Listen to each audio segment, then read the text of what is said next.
Joels zafinjotnoy maifatra Kazifakafu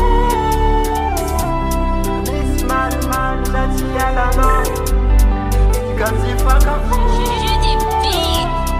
Iskopula ulti sarapana mifankatia tsikaroe tsisy malomano efa ianao iansafida ko tsisy anao malomalo za ity fokody atoloko izy aby izy agnaty fona izy aby azavelanao alazolazo aminao za mitolotolo ka baka sy vala tsika hoe tsy fampihala tsika tsy fankafo misy malomalo za tsy alanao tsika tsy fankafo izy koa volagn'olo tsy sarako anao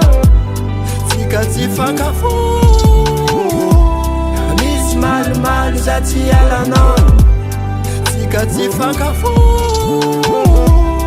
izy koa volagn'olo tsy sarako anao aleva onogny vava tsy tia tsika roe miaraka koa manao zavatra mila mandinika tsara toy zay manao anao foana tsy tia andro mahita fiaragna tsika roe milamy megny tsy anofa ao afara dinidinio tsara vava boaka toy zay manao anao foana aza veky manapaka décision tsy tonga lavitra aminao za mitolotolo ka baka sy vala tsika hoe tsy fampihala tsika tsy fankafo misy malomalo za tsy alanao tsika tsy fankafo izy koa volagn'olo tsy sarako anao tsika tsy fankafo misy malomalo za tsy alanao tsika tsy fankafo izy koa volagn'olo tsy sarako anao. Purchase your tracks today.